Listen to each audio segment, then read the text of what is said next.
Hi, sweet friends. I'm Emma Watterson, hostess of Root Tips to Wingtips Health Podcast, where you'll learn recipes and health tips to stay balanced and have a healthy mind, body, and soul. I'm a certified health coach and specialize in NLP, hypnotherapy, energy work, and healing. Each week, we will dive into health topics to discuss ideal mental, emotional, physical, and spiritual well-being. Let's jump in. Hello, and welcome back to another episode of Root Tips to Wingtips Health. Today I have the pleasure of speaking with Angela Brooks. Angela and I met several years ago through a mutual friend and coach, and today we have the pleasure of talking about the gene keys. So Angela, welcome. How are you doing today? Hi, Emma. I'm great. And how are you? So glad to be here. Thank you for inviting me. Absolutely. It's always a pleasure to chat with you. So when we met several years ago through our friend and coach, we did a practice called Swabbing the decks. And we've talked about this on a previous episode. And so swabbing the decks is a way to think about your past week or the past time that you talked about, thinking about your past week and releasing things that are no longer serving you, acknowledging things that may not be serving you anymore. And then if you think about swabbing the decks of your sacred vessels, swabbing your mind, kind of cleansing and preparing yourself for the upcoming week, and what are you going to embrace and do a little bit differently, and growing and doing something, getting better every day with. And so we're going to start off by swabbing our decks this morning. Well, perfect. Angela, would you like to start off? Sure. Emma, are you ready to swab the decks? I absolutely am. I'm opening up a sacred space for you to clear your sacred vessel. What do you have?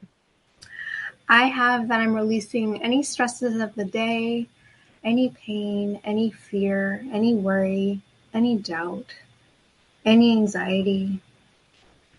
And I'm embracing love, joy, peace. I'm embracing confidence and freedom. I'm embracing openness, kindness, thoughtfulness, and patience. I'm embracing love. I'm embracing the process and the journey. I'm embracing time and opportunities. I'm embracing acceptance and organization.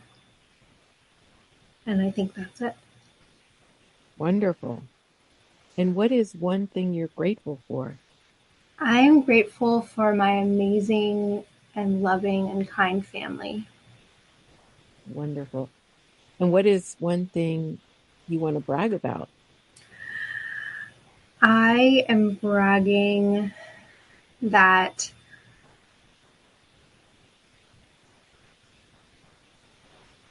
I get to wake up every day and see a new day as a new opportunity and looking at it from a new positive point of view. Beautiful. And what is one thing you are manifesting? I am manifesting time and organization and embracing new opportunities and the path forward and having clarity. Wonderful. Okay. Are you ready? I am. And so it is an even better. Woo! Yay! Awesome. Okay, Angela, are you ready to swap the decks? I am.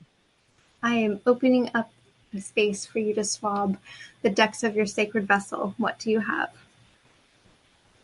I have that I am releasing negativity, self-criticism, pain, and confusion. And I am embracing love and light and joy I am releasing grief, shame, and doubt. And I am embracing community, clarity, and compassion. I think that's it. Wonderful. And what is something you're grateful for? I am grateful for my loving and supportive family. Awesome. And what is something you are bragging about?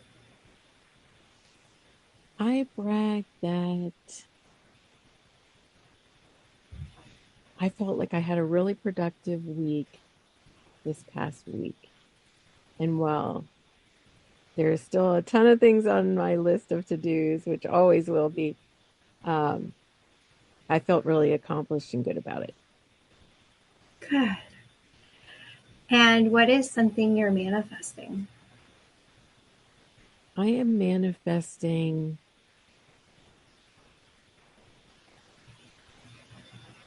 self-discovery and understanding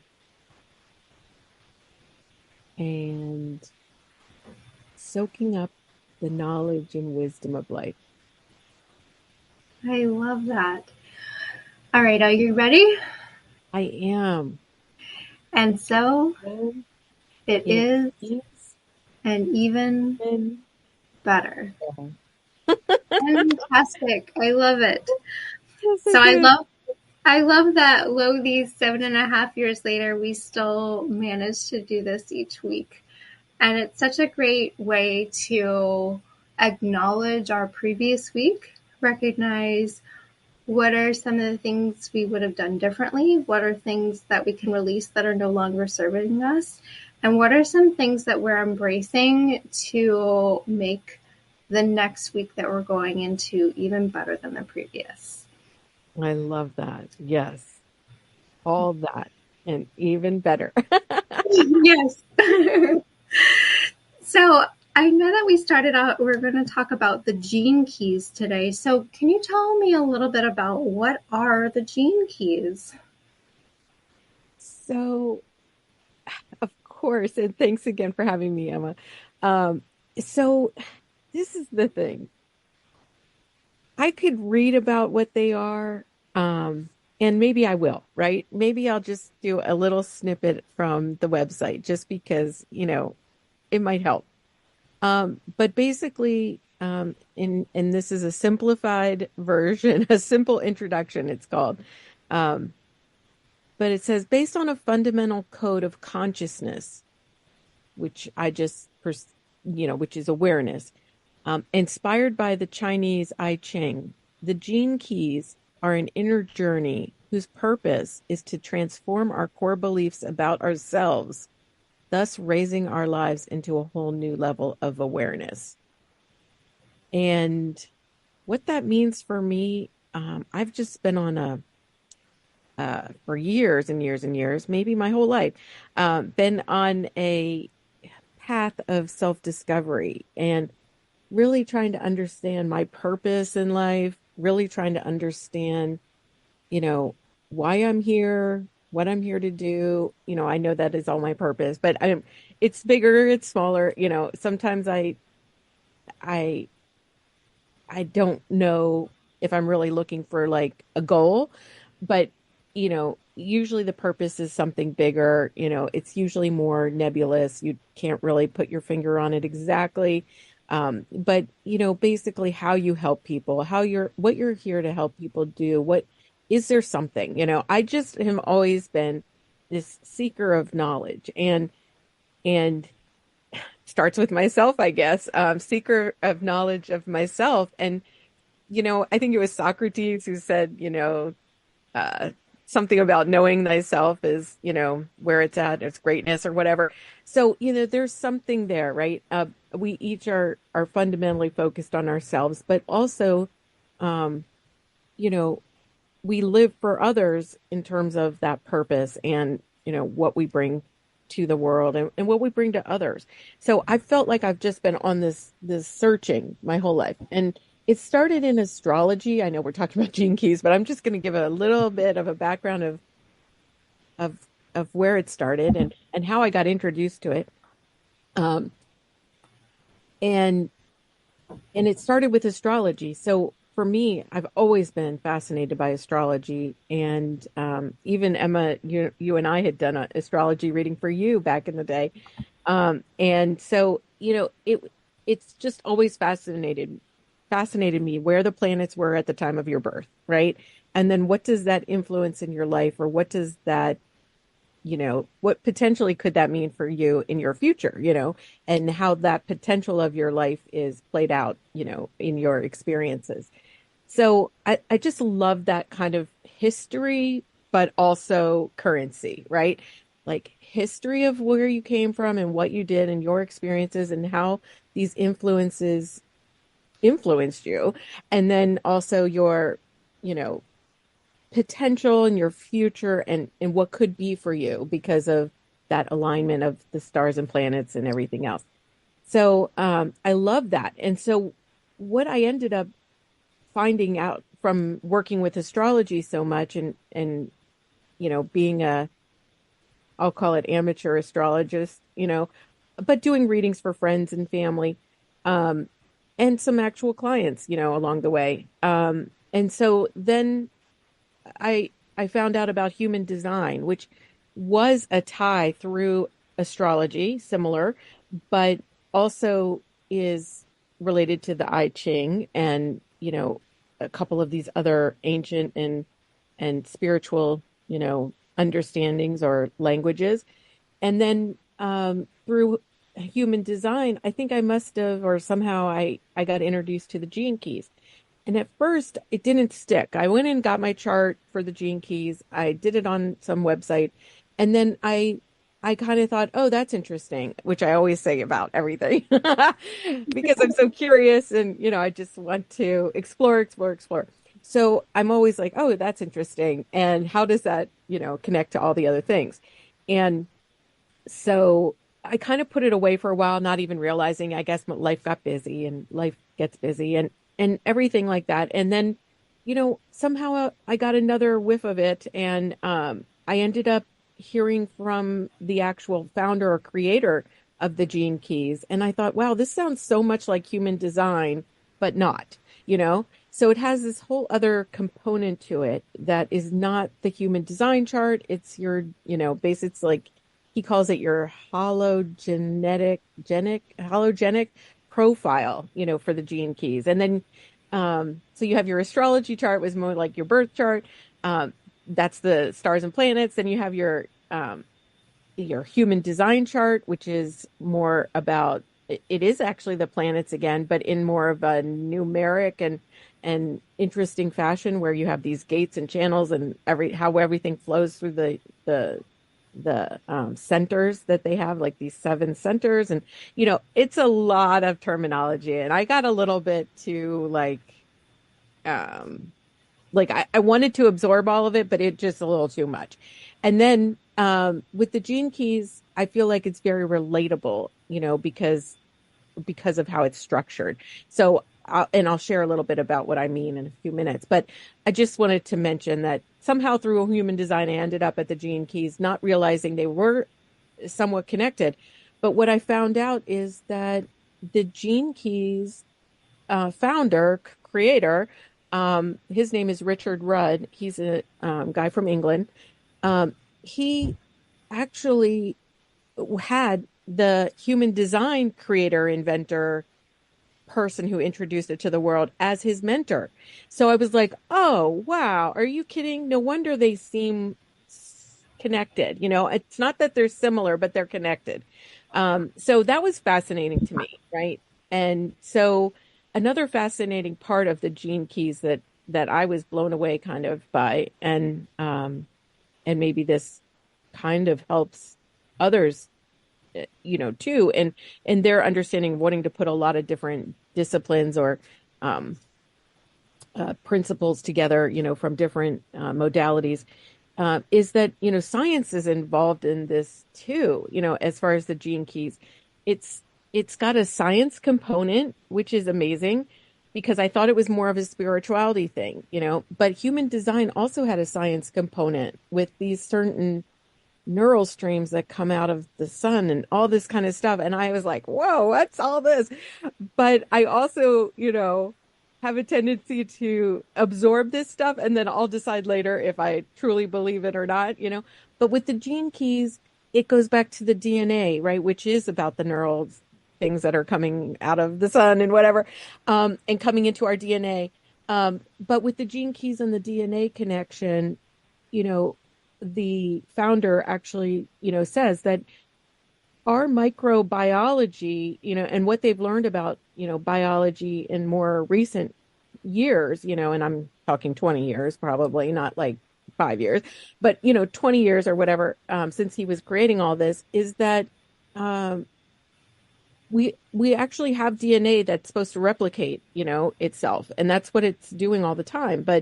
Um, but it actually, they found through experimentation, they found that the replication is not only just based on the um, like contents of the cell, but based on emotion and also um, consciousness, like how you're living your life is actually like how you're living your life today, which is the fascinating part to me. How you're living your life today is actually informing how those cells are replicating in your DNA today and now into the future. And so things, and I mean, this is a far stretch for me to be talking about this, but I think this is how it stretches to somewhat, a disease situation, right? Where we get a gene that gets mutated or something, and we didn't have that before, but then all of a sudden, now it's part of our DNA and that's going to replicate and all that stuff. So, I mean, he does make a connection there, but I'm not a biologist, so I don't want to act like I am. But I just love that the stuff here that we're talking about is so broad and it covers so many domains. And it's just fascinating how the science can inform some of this spiritual, you know, awareness as well. So I just want to get that in as a little teaser for anyone who wants to go, research more of this, because it is fascinating that if we were to do what the Gene Keys purports, which is to contemplate and use contemplation, which is not active running around the house cleaning, or it's not active taking a walk or whatever, but just contemplate, like sitting and just letting thoughts come to you in terms of, what you may have been exposed to, or the latest information you have about which gene key is active this week, for example. um, if you can set aside some time for that, and it doesn't have to be 20 minutes, it doesn't have to be even 10 minutes. I think he does 15 minutes or something, but it could be 5 minutes if that's what you have. And I'll share an app that he has a little later that, even reminds you, if you sign up for the notifications in your phone, it reminds you to stop and contemplate, for 3 minutes. It's just 3 minutes, and you don't have to physically stop everything you're doing, but you could just play that 3 minutes and just let it kind of wash over you and be absorbed and bring you back to an awareness of the present moment, even if you're, uh, doing something for work, or you're, driving in the car, or you're, um, eating, or whatever, because it goes off. For me, I'm on the East Coast, so it goes off at 3 o'clock p.m., 3 p.m. I mean, it starts at 9 a.m. So every 3 hours. And there's a lot to do with the threes when it comes to the gene keys, which is also going back to astrology a bit, because the one often is about the individual, or one person, and often two has a more deep symbolism as the father. The second is, and the number two is, two people together, two becoming one. The mother, the energy of the mother, and then the third is the child, right, which is the two becoming one. And so I don't know. I love the idea of the threes. So this starts at 9 in the morning. I don't think it goes off at 6 in the morning. I'm never up for that. If it does, I don't know. I never see that one, but it goes off at 9 in the morning on my phone, which when I say goes off, I actually have it on silent mode, but my phone vibrates or whatever. And so I see, oh, there it is, and then I can go into the app and listen. And then 9, noon, 3 p.m., 6 p.m., and 9 p.m. again. And I don't think it goes off at midnight either because I'm often up then and I don't see it. So anyway, you can set up when it goes off for you, I believe. And it's just that I think they like to have it do it every 3 hours. But you can imagine there's people all over the country, all over the world who are using this app and, it's going off in their time zone at, 3, 6, 9, noon, whatever. Okay. So getting back to the threes, I guess, let me start there because now I forgot my train of thought of the other. Um, but getting back to the threes, one of the neat aspects of the Gene Keys is in him doing things in threes is that he has for each gene key, and there are 64 keys. Each gene key, he has 3 different words to describe that gene key. One is the shadow side. So a lot of the time in astrology too, we talk about, oh, the shadow side of a planet. Like if you were to have Mercury as, a heavy hitter in your chart, right?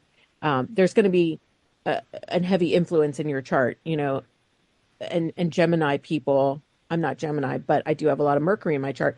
But Gemini people, one of the things that might seem like a shadow side to Gemini people and to Mercury, people with a lot of Mercury in the chart, here I'm going to say this, I can't believe it, is that they're very talkative and they talk a lot and, they don't know when to, so now I feel like that's what's happening on this podcast.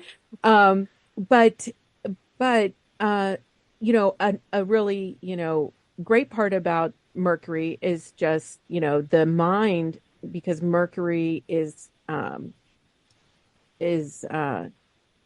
fast thinker. They can think fast. And so so you have like a shadow side or something that could be more of a, let's not use the word negative, but you know what I mean? Like shadow.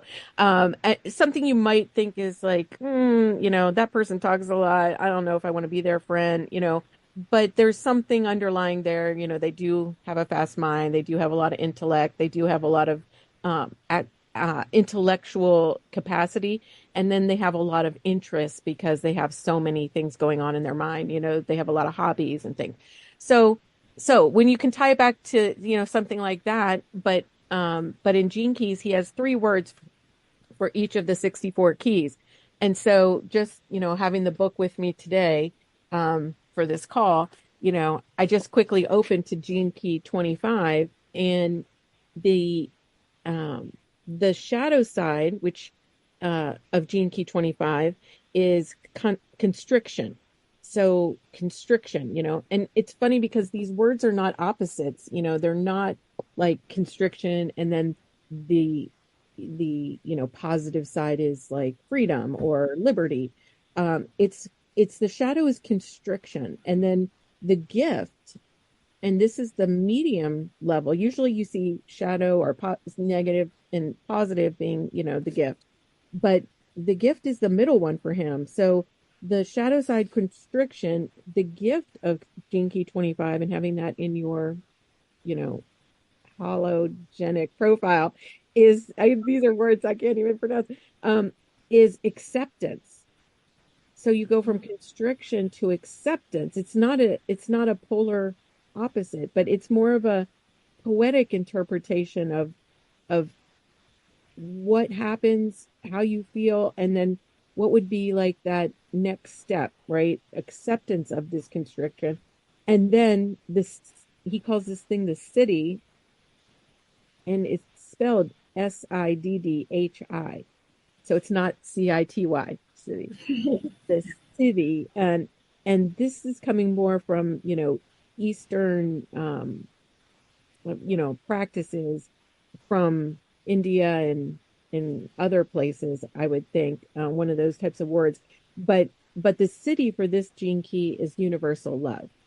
So it's really amazing that in looking at the threes, and how he uses the threes in his app for reminding you to contemplate, and then how he uses the threes to describe each gene key, allowing you to again contemplate, and then just contemplation being the main way that you can learn more about the gene keys and not just learn about it, but like make it personal to you because you're using your reflection on it, your thoughts that are coming up about it, based on your experiences and your understanding of the world and your personal life and whatever. And and that's what's amazing because there's nothing to actually do. You know, you can just enjoy this if you allow yourself to, and you don't make it something as like a source of frustration because there are no answers in this. There's no answers. So you can just search and have no answers, and that's okay. Which is a little bit like, oh, constriction, acceptance, universal love. um, you know, Love of yourself, and then universal love, love of the world, love of humanity. And so, I feel like you can have a lot of freedom with this kind of language. It's a it's a way too to embrace your higher purpose. When you look at your hologenic profile, um, there's a lot you can learn about, diving deep into the gene keys that are very specific to you. But then Richard Rudd, the creator, also says that, you do have these external influences of basically like the entire spectrum of the gene keys, all 64 keys. And so it seems like every week a new gene key is invoked. And I'm on an email list that, sends me the email that says which one is going on this week. And this week I got the email and it says that we're in gene key 62, I believe, which is one of the ones towards the end, which is kind of fascinating. They don't go in order. You don't go 62, 63, 64, 1. It jumps all around. So, it gives you this, way to almost play with this language and play with this understanding, play with this as a spiritual discovery.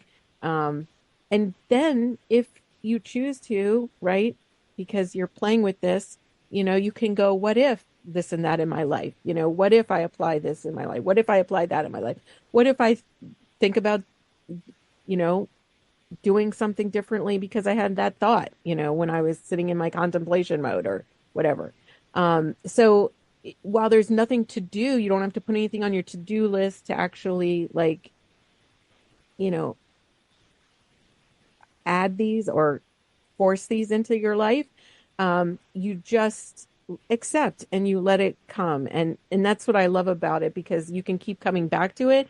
You can go away from it when life is busy and change and hard. And, we're going through a lot of that right now. And then you can come back to it again when it feels right and good and take what you want from it and leave the rest. I mean, you don't have to do it in any specific way, form, shape. There is no perfection in this. There is no right way.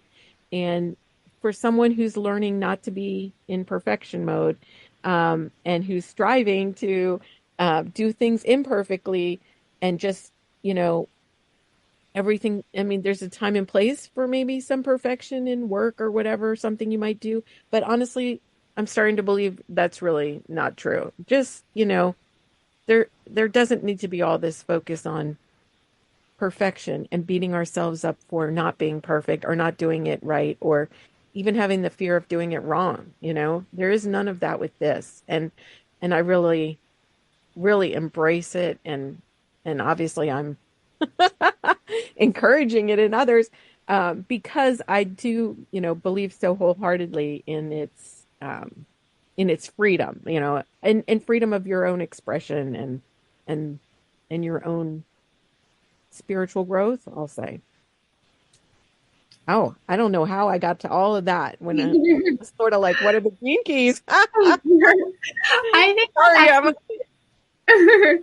and I absolutely love that. And I love that it encourages you to, I love how the app has those alarms every 3 hours yeah, to kind of take a moment to be more present, to let your stream of consciousness just be, because a lot of times we do get caught up in our work and we do get caught up in the daily grind of life, and we're always thinking, I mean, especially I'll speak for myself, is that I'll get to work and then I'm like, okay, well, what did I do this morning? Okay, I should have done that differently. Or what am I doing this afternoon? Or I need to prepare for this. And I'm not really taking the time to be present in that moment, even if it's just for 3 minutes of just taking a moment to breathe and soak it in and just kind of be and let your brain kind of just listen for a moment. right. And in our fast paced society, we're not really encouraged. We're just the go, go, go, go, go. You must be perfect. You must fit into this mold of perfection, and just kind of, okay, we did this and then you do this and then you do this. And we don't take that time to be present with ourselves. And we don't take the time to be present with whoever we're talking to as well. So if your alarm vibrates or goes off and you're in the middle of a work conversation, or you're in the middle of a conversation with a friend or your family, it also gives you a moment to say, oh yeah, let's be present with one another. It's that reminder of, oh yeah, let's actually like fully listen and fully be Yeah, present with that person. And I yes, love what you were talking about with astrology too. It's kind of like astrology meets the Myers-Briggs and the Enneagram all kind of into one. So you get to learn, okay, yes, it starts out as like, okay, this is where in the world you came from and what time you were born into this world. And then it also expands of what can you be? What are possibilities? right, right. And you know what occurred to me when you were just talking then is, we this is almost a form, again, I'm not a therapist or anything, but this is almost a form of being able to take back your own power, because when you pull yourself into that contemplation and just be, instead of, doing, or um all running all those programs in your brain, which are like, well, what would someone else say about how I did things this morning? Or what would someone else say about how I prepare for that meeting this afternoon? And it's getting out of that, like, anxiety, fear-based, you know, mind patterns into more of a, I'm going to take back what I think about those things, and take back my power basically about what I think about those things. Um, and maybe what we think about those things shouldn't be something we think about, right? Because what if we just let that morning and whatever we did that morning be part of how it went that morning, and then we move on to the next thing, and forgive ourselves basically for the things that we may have prior thought were mistakes or lessons to be learned. I feel like that's part of this present moment awareness, is just breathing, and a little bit like what we do with Swab the Decks each week, except it's weekly for that, but breathing and just kind of centering. I love that. And I think it is that reminder because, again, with that go, go, go, we don't take that moment to kind of reset Yes. and just kind of be present and just let the thoughts flow for a minute. Because oftentimes I feel like we kind of stump that imagination or that imaginative part of ourselves, is that we're, oh, I'm not supposed to be, I need to think within the box.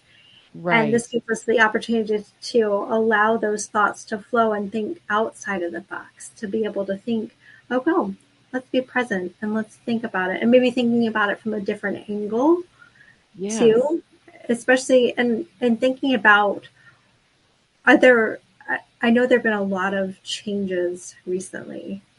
Yes. for everyone. And can you talk a little bit about genes and how, or about change and how possibly the gene keys could help with adapting to change?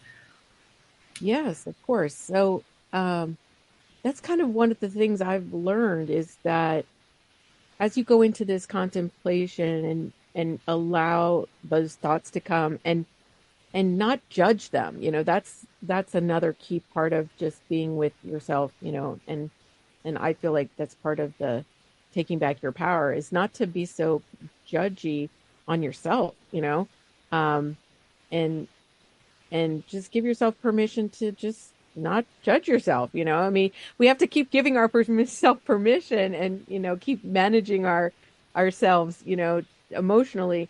But, but just to allow that, to come in. And so those are some of the things that I think help with change actually is not only are you kind of, uh, centering, right? And there's a lot of, hopefully, gratitude as part of that, breathing process. We're all kind of aware of, meditation and other types of, you know, taking time to pause kind of things.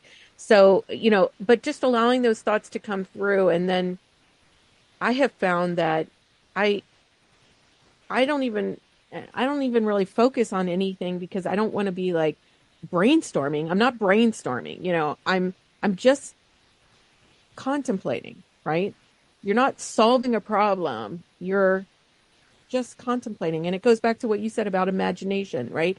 And your imagination then can take over. Just let yourself have a little moment, of imagination taking over. And, you know, kind of what happens is your body, you know, says, wow, look at that. She's letting me have a moment. I think I'll feed her some of these, thoughts I've been trying to get through to her, but she hasn't heard yet, or something. Something goes on in there, right? Because all of a sudden, little things pop into your mind, and then you're like, oh, maybe I could do it or look at it from that perspective. I mean, maybe I could do it that way. Uh, maybe I don't know, call it intuition. I don't know. But maybe it's all related in that, we want to push a lot of these things down a lot of the time, um, to kind of make life easier and focus on our to-do list and get stuff done and, be productive and, look busy and, fit with the image of the world, right? But when change is occurring, and sometimes change is hard, right? This kind of gives you a place to come back to and come back to yourself, part of the self-reflection, part of the, no judgment, part of a contemplation, goal. You could have a goal to contemplate. And then I have found that the more often I recognize that, I mean, everyone says change is always going to happen or change is always changing, but the more often I take a moment to center myself around this practice of contemplation, whether I'm thinking about the gene key or not, honestly, but using the discipline of that timer going off and just, taking that 3 minutes. And I don't take every day 3 minutes every single time, it goes off.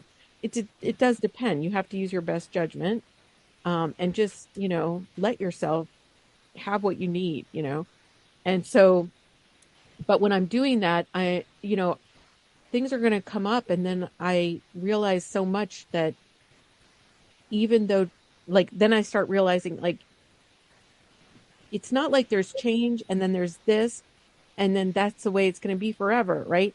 And it, there's change, it's hard, then this is going to be like it is. No, it's such a continuum, a continuous process. It's always changing. And that has helped me personally to feel less anxiety about the actual change that just happened or the next one that's coming, because I just feel like it's always in a state of change. And even though this change might feel bad right now for me, or might be something where I could spiral down into like a victim mode or something, um, I'm I'm a little bit more now, aware because of this helps you with your awareness, your consciousness. I'm a little more aware that that's a possibility, and that that's a possibility I'm actually not choosing, you know? And I'm intentionally not choosing to go down into the victim mode. And then when I do sometimes allow myself, because I've like forgotten to choose, and I go down because, of course, that's going to be a part of the habit that I've had for so long, and you fall back into those habits sometimes, even well, especially when things are stressful. Um, but you fall into that habit, but then I realize so quickly when I'm having my victim moment, and my victim thinking, that I'm in my victim mode, and I'm like, Angela, why are you in your victim mode again? Let's do something and get out, right? Because it's not about me being a victim, right? I might have had that programming, you know, instilled in me somehow all these years and all these years. But when I have the freedom and some of these tools, to choose differently, or kind of just even become aware that I've done something, um, and then be able to choose differently, and then it feels better to not dwell on all that stuff and get so far down into this and that, blame, shame, regret, guilt, all of the things. It allows you to be ready and moving, flowing into the next, moment of change.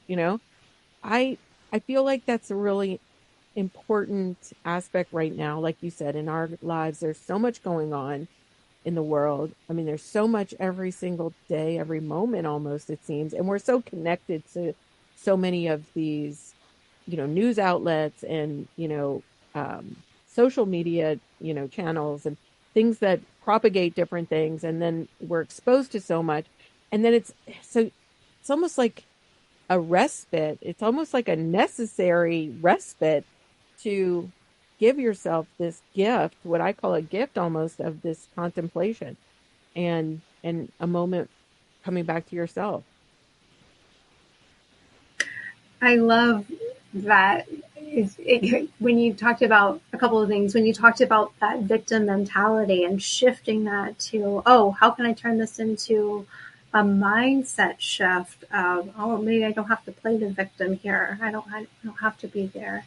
And also, I love what you talked about with change too. I mean, they talk about how the only constant is change, is that things are perpetually changing, and learning and I don't want to say accepting change, and at the same time knowing that it is a fact that things are going to be constantly changing, and learning ways to take that time to contemplate, to listen to those thoughts being that are coming through. And when you feel yourself going into that victim mentality of woe is me, or this is happening, things are happening for you, not to you. Right. Yes, I love that. And it can be change anywhere, right? It can be change in our personal lives. It can be change in work. It can be change with our kids. It can be change with our spouses, or significant others, partners. It can be change in any way, shape, or form, um, that that you experience. Uh, but knowing that it's not the end all be all, right? It's it's going to change again. Things are always morphing more and more, right? So it's I don't know, it's almost like a relief, you know, because you might get into that moment of like, change happened, change is hard. I don't know how to deal with this change, but then you will deal with it, and you will be okay, right? And then it will change again. And so you'll be okay because it will change again. And maybe it's because your way of reacting to it will change, and over time you do that so many times, that it's less impactful, and you just are more able to roll with the punches, so to speak, or you know, handle things emotionally or mentally, or even physically, better than you could last time, which to me gives a lot of hope and, for the future, for my future, for your future, for everyone's future. Absolutely. And I think right now we need that more than ever. Yes, I agree. I agree. Such an important time we're living through, and we could get really wrapped up in a lot of stress and negativity and and fear really. And I don't know, I think this allows a way to kind of come out of that. That's really awesome. Thank you so much for sharing that, Angela. I think that's such a wonderful thing to learn more about. And Yes, I and hope everyone looks into it. It's awesome. absolutely. Is there a place where people can learn more about this? Is there I know you mentioned an app and you mentioned the website and a book. So Richard Rudd has a website just called genekeys.com, GENEKEYS.com. And there are a lot of just articles and free resources out there on his website to kind of learn about it and get that basic fundamental um, foundational understanding. And then if you want to, he has many published books. I went a little crazy and on Amazon and bought a lot of them at one time. I had gotten the first book, or one of the first books that I wanted to read, which was just called The Gene Keys, and it's called Embracing Your Higher Purpose. Um, and so that walks you through each gene key, the 64 of them, and what each one is, right? Really, and just about each one. And then he has the another book called The 64 Ways, excuse me, which is a different interpretation of the gene keys, but he walks you through the 64 again. Um, and then um, and then he has a lot of programs. I actually signed up for um, a few of these courses he has that are online. Everything's online. But through his website, if you make if you become I don't want to say make a membership. What is it when you sign up to be, have an account, I guess, and then you can build your hologenic profile, and then you'll see which gene keys are most applicable to you based on your time of birth, date of birth, and location of birth. Much like astrology, which is what is so funny, right? Taking me back there again. Um, and so, uh, based on that profile, you may want to research into the particular keys that he's talking about first, or whatever. Or you could follow one of his programs of study where he has you walking through four of the gene keys on your chart that are the most influential. Um, and then I think he calls it the golden path. And then there's like seven or eight of them that are like the next version called the Venus sequence. And then he has another one, the Pearl sequence, which is more um, job, career, purpose oriented. So there's a few, and the Venus one is more about, your wounding, your relationships, really, your relationships in life. And then that third one is more about that kind of job or profession. Now I haven't gone, I bought them all, but I haven't gone through all the programs because, it does take more time for you to, you know, dedicate time to do the study. And he does recommend them in a certain order. So, if you want to be aware of that. And he has books that go along with those as well. So it's a lot of knowledge and information out there uh, at whatever level and depth that someone wants to go to in terms of learning about this, and then seeing what they want to take from it and apply in their life. I love that. So thank you so much, Angela. This has been such a pleasure to chat with you today. And thank you so much for telling us a little bit more about the gene keys and how they can help us and how we can look further into it. Oh, thank you so much, Emma, for having me, and love that your audience is interested in this. I hope they are, and hopefully they benefit some way from what we shared today. So, thanks for having me, and really appreciate being on the podcast. Absolutely. Well, thanks again, everybody, for tuning in today, and have a great day. Bye. Thank you for listening to this week's episode and sharing this space and time with me. I hope you got some great new insights, and if you did, please leave a review, add a comment, question, and/or suggestion, and share with a friend.